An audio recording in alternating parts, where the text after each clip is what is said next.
Presentación de Isaac Lobato Montes, Robótica 1.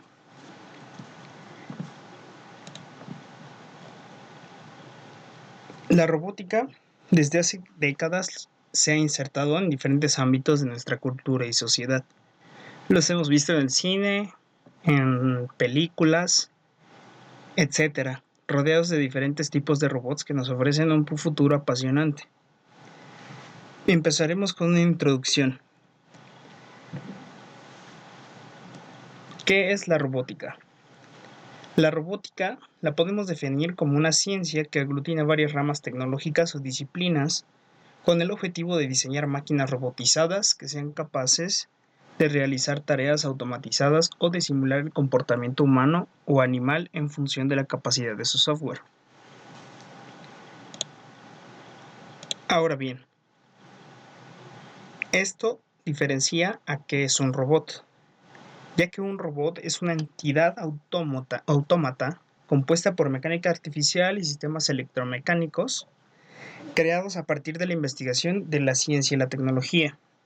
Se diferencia de un bot en que éste tiene medios físicos, tiene una estructura física que puede ser tangible, mientras que el bot se encuentra de manera virtual y está por lo general ubicado en la nube. Las leyes de la robótica por Isaac Asimov.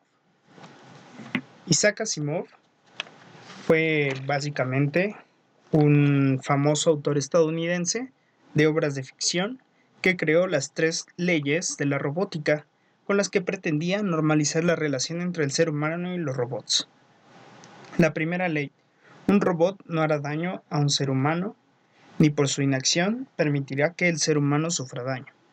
La ley 2: un robot debe obedecer las órdenes dadas por los seres humanos, excepto si éstas entran en conflicto con la primera ley.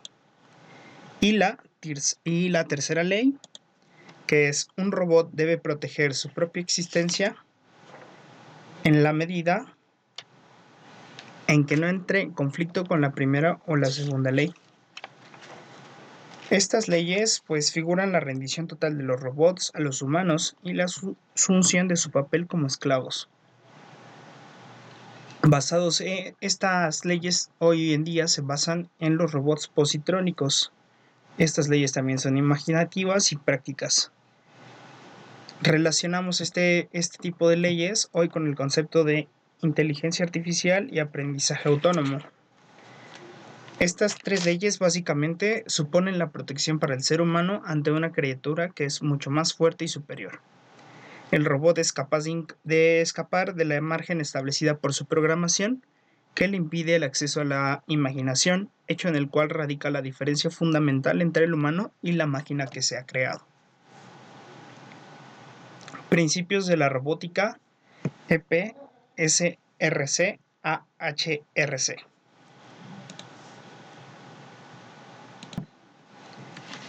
En 2011, el Consejo de Investigación de Ingeniería y Ciencias Físicas y el Consejo de Investigación de Artes y Humanidades del Reino Unido publicaron conjuntamente un conjunto de principios éticos para diseñadores, constructores y usuarios de robots en el mundo real, con 7 mensajes de alto nivel destinados a ser transmitidos basados en un taller de investigación en septiembre de 2010. Tenemos aquí los 5 principios éticos, donde dice que los robots no se deben diseñar única y principalmente para matar o dañar a los humanos. Los seres humanos no son los robots, son agentes responsables. Los robots son herramientas diseñadas para lograr los objetivos humanos. Los robots deben de diseñarse de manera que garanticen su seguridad y protección. Los robots son artefactos que no deben diseñar para explotar a los usuarios vulnerables provocando una respuesta emocional o dependencia. Y siempre se deberá averiguar quién es legalmente responsable de los robots. Con estos mensajes pretendían transmitir que creemos que los robots tienen el potencial de proporcionar un inmenso impacto positivo a la sociedad, la mala práctica que nos lastima a todos, abordar preocupaciones públicas para que nos ayude a progresar, demostrar que como especialistas en la robótica se encuentran comprometidos con los mejores estándares, comprometer el contexto y las consecuencias de la investigación, y considerar la ética de transparencia. Programación en robótica. Para programar un robot se sigue el proceso semejante al de la elaboración de un programa informático destinado a cualquier otra aplicación. Primero, será necesario establecer el algoritmo idóneo que permita al robot llevar a cabo las tareas para las que ha sido diseñado, tras lo cual se traducirá dicho algoritmo en un lenguaje de programación inteligible por el sistema de control del robot. Dicho lenguaje debe permitir especificar de forma clara y sencilla las tareas que debe realizar. Los lenguajes de programación hoy en día habituales, Pascal, Logo, Visual Basic, C, C#, son lenguajes de propósito general que pueden emplearse para cualquier tipo de aplicación, y en particular las programaciones de los robots. Se utilizan sobre todo en microrobots y robots destinados a fines educativos y de investigación. En los robots industriales no existe un lenguaje de programación generalizado. De hecho, en la actualidad existen multitud de lenguajes destinados a la programación de robots industriales, puesto que en la mayoría de los casos los propios fabricantes desarrollan el lenguaje destinado a su robot concreto.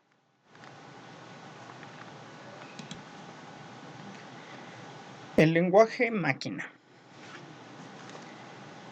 El lenguaje máquina es un grupo de datos que conforman la parte física de la computadora, en otras palabras, el hardware, y que hace posible entender e interpretar los códigos binarios que se encuentran entre los valores 0 y 1, para luego formar cadenas de información y completar una instrucción. El único lenguaje que entienden, en especial los microcontroladores, es el formado por ceros y unos del sistema binario. Cualquier instrucción que deba ser ejecutada por el microcontrolador debe estar en binario. Las características son que es conocido también con el nombre de código máquina, es leído por medio de la unidad central de procesamiento, se encuentra compuesto por números binarios, resulta ser el único lenguaje que puede ser leído y entendido por el hardware, se interpreta de forma directa con el microprocesador, utiliza el alfabeto binario, utiliza lo que forma parte del alfabeto, que es el nombre de bits. Está compuesto por una serie de instrucciones sencillas que dependen de la estructura del procesador para especificar datos y no puede ser descifrada por el humano. El lenguaje ensamblador es un lenguaje de programación de bajo nivel. Consiste en un conjunto de mnemónicos que representan instrucciones básicas para las computadoras, microprocesadores, microcontroladores y otros circuitos integrados. La forma de expresar las instrucciones de forma natural para el hombre y muy cercano al microcontrolador es el lenguaje ensamblador. Estos mnemónicos utilizan un grupo de caracteres alfanuméricos que simbolizan las órdenes, tareas a realizar con cada instrucción. Y los mnemónicos se corresponden con las iniciales del nombre de la instrucción en inglés. Implementa representación simbólica de los códigos de máquinas binarios y constituye, como ya dijimos, la representación más directa del código máquina específico para cada arquitectura legible por un programador. El lenguaje C es otro tipo de programación. Fue creado por Brian Kernighan y Dennis Ritchie a mediados de los años 70.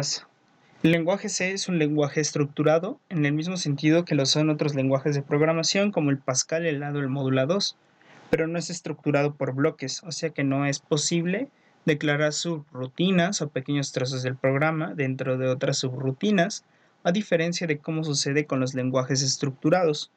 Además, el lenguaje C no es rígido en la comprobación de los tipos de datos, permitiendo fácilmente la conversión entre diferentes tipos de datos y la asignación entre tipos de datos diferentes.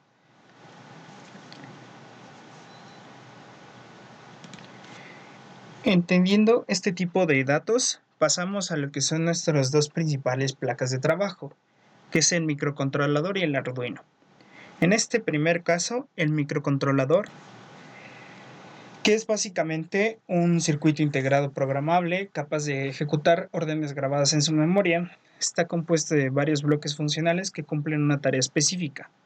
Incluye en su interior tres principales unidades funcionales, que es la unidad de procesamiento, la memoria y sus periféricos de entrada o salida. Los PICs, en este caso, que son los que nos vamos a adentrar, son una familia de microcontroladores que ha tenido una gran aceptación gracias a sus características de bajo precio, aceptación, reducido consumo, pequeño tamaño, calidad, fiabilidad y abundancia de información. En especial el PIC 16F84, encapsulado en un mnemónico PIC de 18 pines, puede trabajar con una frecuencia máxima de 10 MHz y la versión avanzada puede llegar hasta los 20 MHz.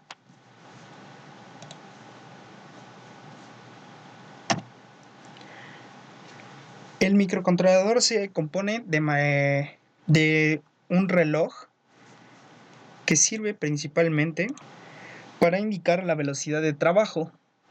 Esto genera una onda cuadrada de alta frecuencia que se utiliza como señal para sincronizar todas las operaciones del sistema. El PIC 16F84 y los pines OSC1 y OSC2 son las líneas utilizadas para los 5 tipos de osciladores para definir su frecuencia de funcionamiento. Tenemos los 5 tipos de osciladores, que es el cristal de cuarzo, el cristal de cuarzo, que es el más utilizado, basado en, obviamente, cristal de cuarzo en un resonador cerámica que permite una frecuencia de reloj comprendida entre los 100 kHz y 4 MHz. El oscilador con resistencia y condensador, que su principal inconveniente es la baja precisión, contrapartida a su bajo precio. Los valores recomendados por el fabricante para este tipo de oscilador son de más o menos de 5 a 100 K y un condensador de 20 picos. La frecuencia del oscilador está dividida por 4 y está disponible en el pin OSC2 y puede ser usada para sincronizar otros circuitos. En el caso de los osciladores HS y LP, que es el cristal de alta velocidad, y el de baja frecuencia y bajo consumo de potencia, es un oscilador de bajo consumo diseñado para trabajar con frecuencias comprendidas entre 32 kHz y 200 kHz. Y la siguiente es utilizando una señal de reloj externa, que pues suele ser utilizada para hacer funcionar varios microcontroladores a partir de una señal única de reloj. La arquitectura. En este caso vamos a hablar de dos arquitecturas, que es la von Neumann y la Harvard. En este caso, la arquitectura von Neumann utiliza el mismo dispositivo de almacenamiento, tanto para las instrucciones como para los datos, siendo que se utiliza en un ordenador personal, ya que permite ahorrar una buena cantidad de líneas de entradas y salidas, que son bastante costosas, sobre todo para aquellos sistemas donde el procesador se monta en algún tipo de zócalo alojado en las placas madre. En un ordenador personal, cuando se carga un programa en memoria, se le asigna un espacio de direcciones de la memoria que se divide en segmentos, de los cuales típicamente tendremos el código, que es el programa, los datos y la pila. Es por ello que vamos a hablar de la memoria como un todo, aunque existan distintos dispositivos físicos en el sistema, como el disco duro, memorias RAM, etc. En el caso de los microcontroladores, que existen dos tipos de memorias bien definidas, que es la memoria de datos, que hablaremos enseguida, y la memoria de programas. En este caso, la organización es distinta a las del ordenador personal porque hay circuitos distintos para cada memoria y normalmente no se utilizan los registros de segmentos, sino la memoria está segregada y el acceso a cada tipo de memoria depende de las instrucciones del procesador. La siguiente la arquitectura será Harvard. La otra variante es esta arquitectura Harvard y por excelencia lo utilizada en las supercomputadoras, en los microcontroladores y los sistemas integrados en general. Esto es debido a que, además de la memoria, el procesador tiene buses segregados, de modo tal que la memoria tiene un bus de datos, uno de direcciones y uno de control. La ventaja fundamental de esta arquitectura es que permite adecuar el tamaño de los buses a las características de cada tipo de memoria. Además, el procesador puede acceder a cada una de ellas de forma simultánea, lo que se traduce en un aumento significativo de la velocidad del procesamiento. Típicamente, los sistemas con esta arquitectura pueden ser 2 veces más rápidos que los sistemas similares con la anterior. La desventaja es en que consume muchas líneas de entradas y salidas del procesador, por lo que los sistemas donde el procesador está ubicado en su propio encapsulado solo se utilizan en supercomputadoras. Sin embargo, en los microcontroladores y otros sistemas integrados, donde usualmente la memoria de datos y programas comparten el mismo encapsulado que el procesador, este inconveniente deja de ser un problema serio y es por ello que se encuentra en la arquitectura Harvard o este tipo de arquitectura Harvard en todos los microcontroladores. Como podemos ver, ahí tenemos la PC, la dirección que va a la memoria de código de flash, las instrucciones que pasan a un registro de instrucciones para después pasar al MPX, la dirección y la memoria de datos. De ahí podemos pasar a un decodificador de instrucciones donde se optimizan y se toman los recursos internos y se activa nuestro reloj. Ya de ahí pasamos al MPX, salimos a los periféricos donde tenemos los timers, los EPROMs, los SP, los puertos de serie síncrona, el puerto para el esclavo, pasamos a la LU, después al W y al estado. Las memorias. Hablaremos de dos distintos tipos de memorias que podemos encontrar en los microcontroladores. Por lo general, en los microcontroladores destacan la memoria de tipo ROM, la memoria de tipo datos. Pero se distinguen 3 tipos de memoria, que es la memoria de programa, que en sus 1024 posiciones contienen el programa con las instrucciones que gobiernan la aplicación. Es de tipo no volátil, el programador se mantiene sin una alimentación. Tenemos la memoria flash y la memoria RAM. La memoria de datos RAM destinada a guardar las variables y se borran al desaparecer la alimentación. La memoria EPROM es una pequeña área de memoria de datos de lectura y de escritura no volátil. Información que se encuentra disponible al iniciar nuevamente. La memoria del programa es donde se almacenan todas las instrucciones del programa de control. El programa a ejecutar siempre es el mismo, por lo tanto es grabado de forma permanente. La característica de no volatilidad garantiza el contenido aún sin alimentación. La información debe ser grabada previamente con un programador o con un grabador. El PIC, en especial el PIC 16F84, es un pico de memoria no volátil denominada ROM Flash que permite una grabación muy sencilla, rápida y cómoda, con una capacidad de 1K, que son 1024 posiciones organizadas en palabras de 14 bits, comienza en 000H y llega hasta 3FFH. De ahí pasamos a nuestra siguiente plataforma de desarrollo, que es el Arduino, que pues básicamente es de hardware libre, que incorpora un microcontrolador reprogramable y una serie de pines hembra. Estos permiten establecer conexiones entre el microcontrolador y los diferentes sensores y actuadores de una manera muy sencilla. Utiliza un lenguaje de programación en C++ que es open source y es una herramienta muy utilizada por estudiantes y profesionales de sistemas embebidos. Dentro de las tarjetas Arduino más conocidas se encuentra la Arduino Uno R3. Arduino se inició en torno del 2005 como un proyecto de estudiantes que, debido a que los microcontroladores en esa época eran muy costosos, crearon esta plataforma de desarrollo. El nombre proviene del bar di Re Arduino, donde Massimo Banzi pasaba algunas horas. En 2005 se une un equipo de Tom Igo que encargó las pruebas del sistema con estudiantes del ITP en Estados Unidos, y en el año 2011 se presentó la primera placa de Arduino 32 bits para trabajar a tareas más pesadas. La estructura básica de un programa en Arduino es bastante simple. Se divide la ejecución en 2 partes, el setup y el loop, como se puede apreciar. En el setup se incluye la declaración de variables y se trata de la primera función que se ejecuta en el programa. En esta función se ejecuta una vez y es empleada para configurar el pin mode, que es un determinado pin digital de entrada o salida, e iniciar la comunicación en serie.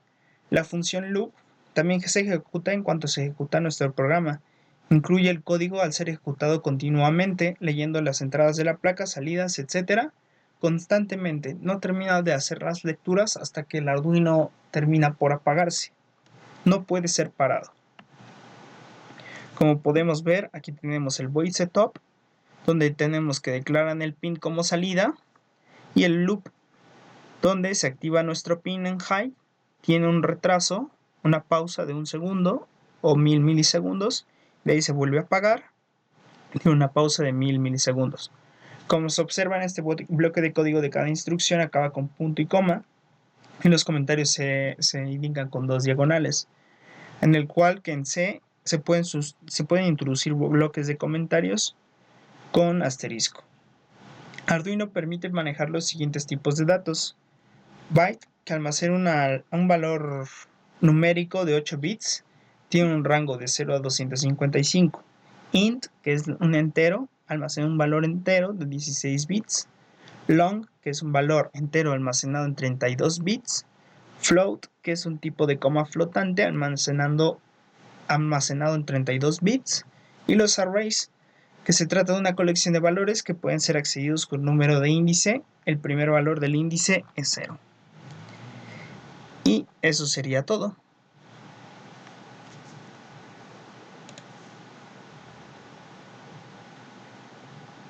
Ya por último, podemos concluir que al principio, cuando aparecieron los primeros microcontroladores, no se pensó que fuesen a causar un gran impacto, pero a medida que pasaron los años se fue demostrando la revolución que ocasionarían. Hoy en día hay microcontroladores en todo lo que nos rodea, disminuyendo espacios requeridos por los circuitos, aumento del control de los dispositivos electrónicos, etc.